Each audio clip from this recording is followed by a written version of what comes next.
The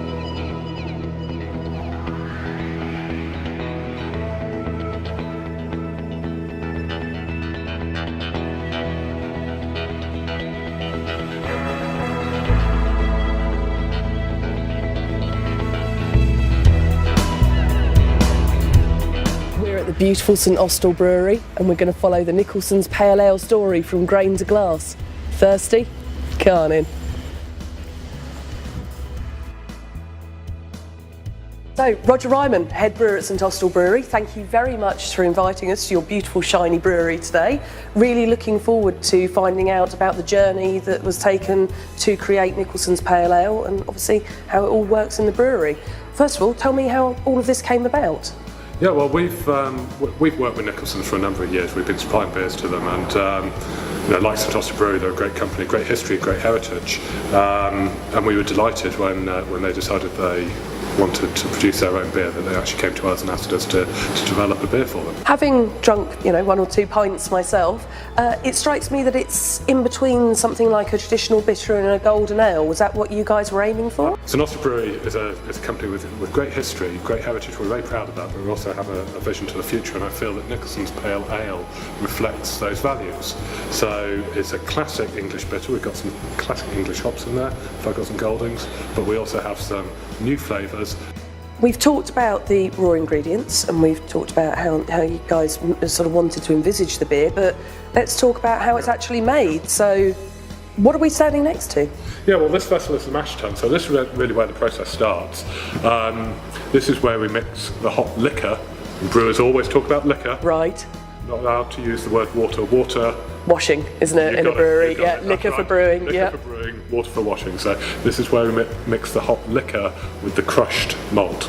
Right, and malt is barley that's been germinated and then toasted? Yeah, it's germinated and killed, and that's where it develops the flavours and the colours. So that differentiates the brand, the way that it's killed, and that will develop the colour that comes in the beer. So the kilning's happened, the barley's been malted, it's been crushed up in a mill, and it comes into here. And it's mixed with hot liquor to kind of make a porridge? Yeah, effectively, yeah. So it's a stew of malted barley and hot liquor. And it'll stand here for an hour, and during that time, the liquor will gradually extract all of the sugar, but also the colours and the flavours that are going to come through in the final beer. We've talked about the first stage. Now we need to move on to the next one, don't we? Come on, let's go. Excellent.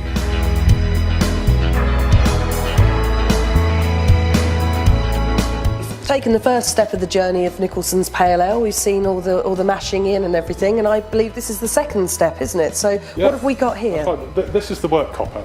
Now, I'm sure you've noticed this is actually made out of stainless steel. It's very shiny to be copper. Yeah, you're right. Traditionally, these vessels were made out of copper, but these days they're made out of stainless. But we brewers are very traditional. We like to use our old terminology, so we still call it work copper. Lovely. So easier to clean, but also, what's the purpose? What's the beauty of this particular vessel? What's it do? Well, if you go to an American brewery, they actually call this the work kettle, and that really describes a little bit better exactly what it is. This is where we're going to boil the wort. So we've extracted 50,000 pints of sweet sugary extract from the mash tun. That's now in this vessel. We're going to bring it to the boil, and then we're going to add hops. Right, okay, and we have some hops here, don't we? Now these look more akin to horse feed or dog nuts to me. Well, hops grow as a flower or as a cone. Right. They grow on vines up to 18 feet tall, and they're picked and dried. And we either use them as flowers, for aroma, but also in the copper we have them as pellets. And this pellet really is, I call it the Weetabix of hops. There's nothing added, nothing taken away. It's just hops that have been milled and pelleted, but that process just means we can really efficiently extract the bitterness and the aroma from the pellet. Okay, so everything that's in a hop flour that we'd expect, and this has got everything in it that a hop flour, whole hop flour would have. Yeah, absolutely. Okay, so what do we do with these? What's their purpose? Yeah, so these are put into beer for two things: to give bitterness, and beer needs bitterness to balance the sweetness of the malt, and also to give flavour and aroma. Okay, we have the hops that are added for the bitterness, which are these guys here. And then I think we go to another vessel, don't we, for the next stage? We boil for an hour and 15 minutes in here. We make 2 additions of hops into this vessel, but then to get those really nice, big fruity flavours, we use whole flower hops in a vessel called the hop pack. Right, so that's the Galaxy and your beloved Styrian Goldings, yes? Those are the ones. Fantastic. And I believe now we're going to go to where the real magic happens. Yeah, that's where the yeast works on all those lovely malt sugars and turns it into the alcohol. Fantastic, let's go. Let's go. So, Roger, we've come out of the warm side of the brewery to the cold side of the brewery. I've had to put my coat on. Yeah, we come from the brew house into the fermentation rooms. So this is where we add the yeast to the wort. So, as we said earlier, this is where the magic happens. Yep. I can see some magic happening in here as we speak. That's right, it's going to take 7 days. So this takes a little bit of time. Right. So gradually that yeast will feed on the sugar that we took from the malt, convert it slowly into alcohol, carbon dioxide, but also importantly flavour. Right, okay. So do you have your own proprietary strain of yeast? Yeah, all breweries have their own yeast. They're very proud of it, and it really gives the house character to the beer. So we have our St Austell Brewery Ale yeast that we use in all of our beers. So you say that the yeast gives a specific character. What character does this St Austell yeast give? Well, we have very clean yeast.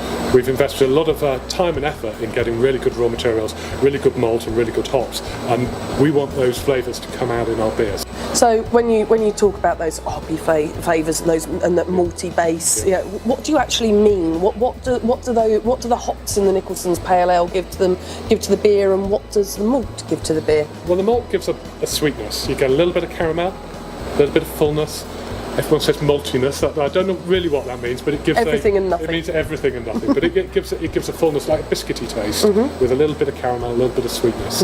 Those nice English hops give the bitterness, just a balanced bitterness, not too much, but just a nice balanced bitterness, which helps the drinkability of the beer. And then we put in those slightly more exotic hops, which gives the sort of nice fruity flavours and the aroma, and a slightly sort of exotic flavour. Okay, so I get a real sort of peachy and orangey citrus note out of those hops, both on the nose and on the palate, and a really fresh, grassy finish on the end. Would that be a fair enough assessment of the beer? You obviously have a very good palate, Melissa. I think it's just I've drunk a lot of the Nicholson's Pale Ale, Roger. I couldn't have described it better myself, but no, you got it right in there. So, we've started the journey with the grains in another part of the brewery. We followed them through to the hops and the hop liquor and the copper, and now we've drained it down to where the yeast is going to do its magic. But there is one thing, it's not in a barrel and it's not on its way to a pub yet, is it? Well, we'd better go and have a look at that. We had, because I want it to be in my glass. Right, let's go. So, look at all of this beer. This is fantastic. So we're going to try some of the Nicholson's Pale Ale, though. This is the hardest job in the life of a brewer. Oh, I feel so sorry for you. Dreadful, dreadful. Right then, Roger, pour away. Okay, so this is an absolutely beautiful colour, Roger. Is that spot on? Yeah, it's a beautiful amber colour. It's got a hint of orange, I think. It's absolutely crystal clear. It's got lovely condition in the beer. Nice life, nice stable foam. Looks enticing. I think we should drink some. This looks very drinkable, Roger. Cheers. On the nose, I am getting that grapefruit and peach, very much so.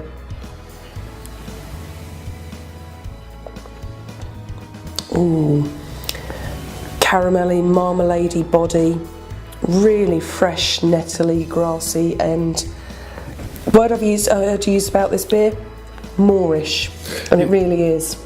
Yeah, I mean, the thing about great beer, it's all about balance, but it's flavour and drinkability. Drinkability. And I think this has it in spades. If you pardon the pun, I'll drink to that, Roger. Cheers. So, we've come from where the magic of the yeast happens, and we're at the final stage for you guys now, aren't we? Yeah, this is our new cask plant. We just put this in about 6 months ago, actually, so it's all new equipment. Certainly very shiny looking. Yeah, so we got to take the beer. We brewed it, but obviously we've got to put it into a cask. Yep. So this is where we bring all the casks back from our customers, wash them, refill them, and send them out ready for the next delivery. Tell me exactly how the beer gets put into the barrels to go to the pub here. Yeah, so basically there's the casks come back from the pub. They're all stacked up in stacks of 18, so we pick them up with a forklift truck, feed them into conveyor belts. They're automatically depalletised. We then have to take the keystones and the shives out of the cask. Again, that's all done automatically, and then wash the cask and sterilise it. Put a new keystone in, put it into the filler. So what is a keystone and what is a shive? Okay, there's 2 holes on the cask. The little one on the end is the keystone, the big one on the top is the shive.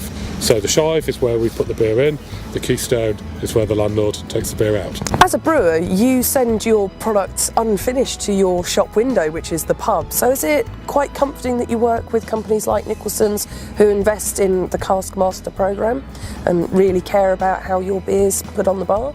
Nicholson's are a company that have really invested in their pubs and they've really invested in beer quality. It's one of the reasons we actually do business with Nicholson's because we're very proud of our reputation and we need to know that our beer is going to pubs where they're going to look after it and serve it properly. So we find it really reassuring that Nicholson's are putting this work into making sure that their pubs are serving the perfect pint of St Austell Brewery beer. So we've had a great day here at St Austell Brewery. We've followed Nicholson's Pale Ale from grain to barrel, but of course we've got to get it to your glass. So we'll catch up with you at the Carpenter's Arms in Windsor and I'll see you at the bar.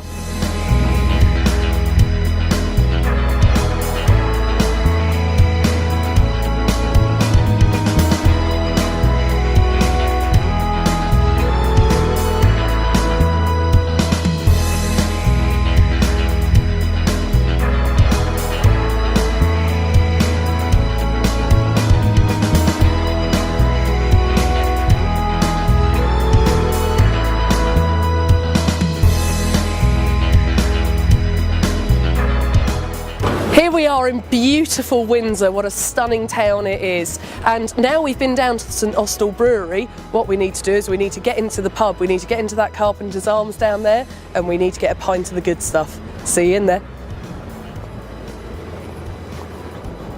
Now that's what you call a proper Nicholson's welcome. Cheers. Cheers. The Carpenter's Arms was founded in 1580. Okay. This wow. was the original pub in the market where we're now standing in Tudor times. Right. It's been a pub permanently here for the last 500 years. Okay, so let's go in.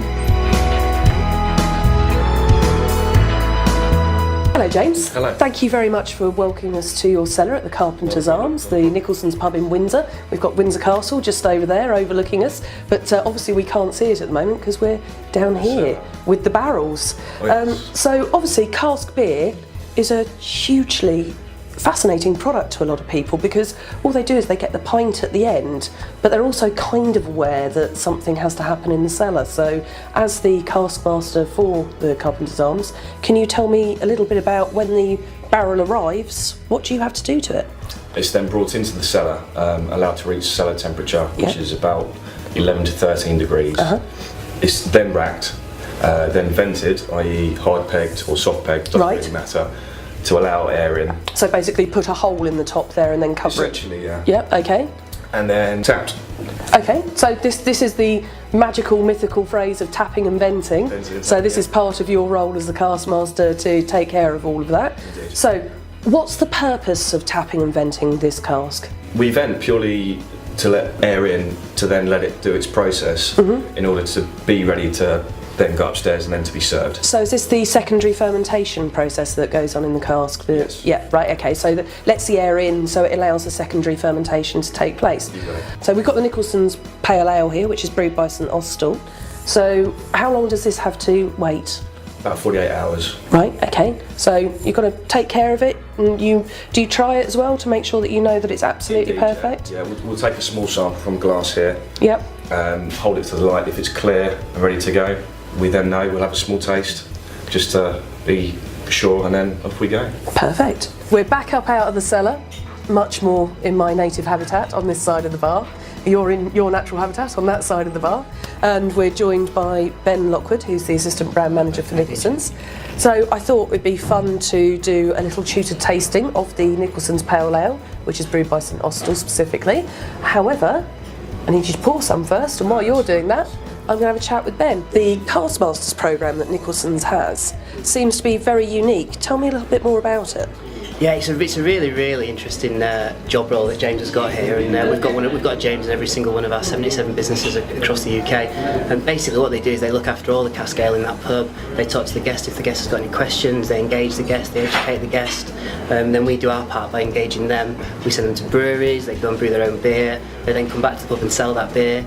And then now and again we send them on training courses, and we get them together as a big group to do conferences and just kind of keep giving them a little bit more knowledge along the way. Fantastic. I know brewing your own beer is extremely exciting up at breweries. Yeah, very exciting. It's really good, and you get such a knowledge from it as well. Do you think that's really key for how they actually present the beer to the customers as well? I think it just gets them engaged on a whole new level that an ordinary beer doesn't get them. So the fact they go to a brewery, they get to see the beer getting made from kind of the first process to the last, and then the last step is here at the pub, and then it's just easy for them to really recommend it, which is why they do so with Nicholson's Pale Ale, because they know that you can't get that anywhere else. It's only available in our pubs. Yeah. So as soon as that's on the bar, it's available every day. They just recommended it over and over again, and it's just getting a real loyal following. Fantastic. Well, that's great. First things first, we want to check that we don't have any passengers or friends. There's nothing paddling in there, nothing floating, nice and clear. Not all cask ale or not all beer is designed to be clear, but we know that this particular one is supposed to be. So it's that beautiful golden amber colour. This is the proper amber nectar, eh? It looks great. It does, doesn't it? I always find that when you're first assessing a beer, that if you gently put your hand over the top, give it a really gentle swirl, hence why it's not full glass. So give it a gentle swirl, bring your hand up to your nose, release, and then you get that lovely aroma. I mean, that's that beautiful aroma that's pouring off from the hops. Lovely grassy, nettly, orangey, little touch of toffee in there as well. It's a really aromatic beer. So really enjoyable. And then, of course, it's the good bit. Take a good swig.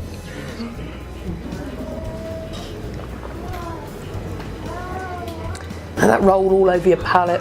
So refreshing and sessionable, isn't it? Beautiful temperature as well. Well done, cask master. Beautiful Nick, beautiful temperature. Look at that beautiful lacing down the side with the head. Lovely flavour, orange marmalade, a little bit of breadiness. Really nice grassy finish. Do you get a bit of that caramel on the palate? Yeah, hint of caramel. Hint of citrus. Yeah, very subtle citrus. I think a really nice long orange peely kind of finish to it. Yeah, go with that. Yeah, perfect. Well, cheers to keeping a good beer, I reckon. Thank you guys. Thank you. Thank you. So you've seen the complete journey from grain to glass. You've seen the inside of St Austell Brewery. You've also seen the making of Nicholson's Pale Ale and the inside of the Carpenter's Arms in Windsor. Now all that remains is to see you at the bar. Cheers.